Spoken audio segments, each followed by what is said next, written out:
মূত্র রোগ নির্ণয়ে সহায়ক ভূমিকা পালন করে এ বিষয়ে আমি ডাক্তার বেলাল লস্কর হোমিও হল, শিবগঞ্জ, মজুমদারপাড়া, সিলেট হতে আপনাদের সামনে হাজির হয়েছি। একজন সুস্থ স্বাভাবিক মানুষের শরীর হতে দৈনিক 1.5 হতে 2 সেরেরও বেশি পরিমাণ মূত্র নির্গত হয়ে থাকে। মূত্রের স্বাভাবিক রং ফিকে হলদে বা স্ট্র কালার হয়ে থাকে।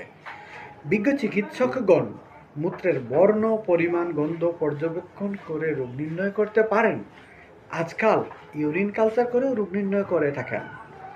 তবুও মূত্রের লক্ষণ থেকে অনেকটা রোগ নির্ণয় করতে পারা যায়। যেমন মূত্র বেশি হলুদ হলে রোগী যকৃত দোষে আক্রান্ত, মূত্র কালো বর্ণের হলে ব্ল্যাক ওয়াটার ফিভারে আক্রান্ত, মূত্র সাদাটে হলে কৃমিতে আক্রান্ত, মূত্র ঘন লাল হলে মূত্রের সাথে রক্ত নির্গত হয়, মূত্র দোয়াটে হলে মূত্রে রক্ত বর্তমান নির্দেশ, মূত্র ঘন ঘন হলে ডায়াবেটিসের লক্ষণ, ইন্দ্রিয়ের যন্ত্রণা গুলাটে মূত্র জ্বালাপোড়া বোধ হওয়া গনোরিয়ার লক্ষণ, মূত্র ভুর কটাবর্ণ হলে অশুভ লক্ষণ।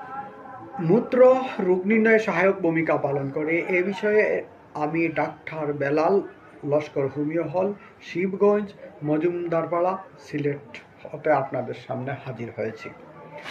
একজন সুস্থ স্বাভাবিক মানুষের শরীর হতে দৈনিক 1.5 হতে 2 সেরেরও বেশি পরিমাণ মূত্র নির্গত হয়ে থাকে। মূত্রের স্বাভাবিক রং ফিকে হলদে বা স্ট্র কালার হয়ে থাকে। বিজ্ঞ চিকিৎসকগণ মূত্রের বর্ণ, পরিমাণ, গন্ধ পর্যবেক্ষণ করে রোগ নির্ণয় করতে পারেন।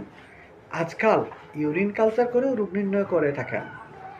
তবুও মূত্রের লক্ষণ থেকে অনেকটা রোগ নির্ণয় করতে পারা যায়। যেমন মূত্র বেশি হলুদ হলে রোগী যকৃত দোষে আক্রান্ত, মূত্র কালো বর্ণের হলে ব্ল্যাক ওয়াটার ফিভারে আক্রান্ত, মূত্র সাদাটে হলে কৃমিতে আক্রান্ত, মূত্র ঘন লাল হলে মূত্রের সাথে রক্ত নির্গত হয়, মূত্র দোয়াটে হলে মূত্রে রক্ত বর্তমান নির্দেশ, মূত্র ঘন ঘন হলে ডায়াবেটিসের লক্ষণ, ইন্দ্রিয়ের যন্ত্রণা গুলাটে মূত্র জ্বালাপোড়া বোধ হওয়া গনোরিয়ার লক্ষণ, মূত্র ভুর কটাবর্ণ হলে অশুভ লক্ষণ।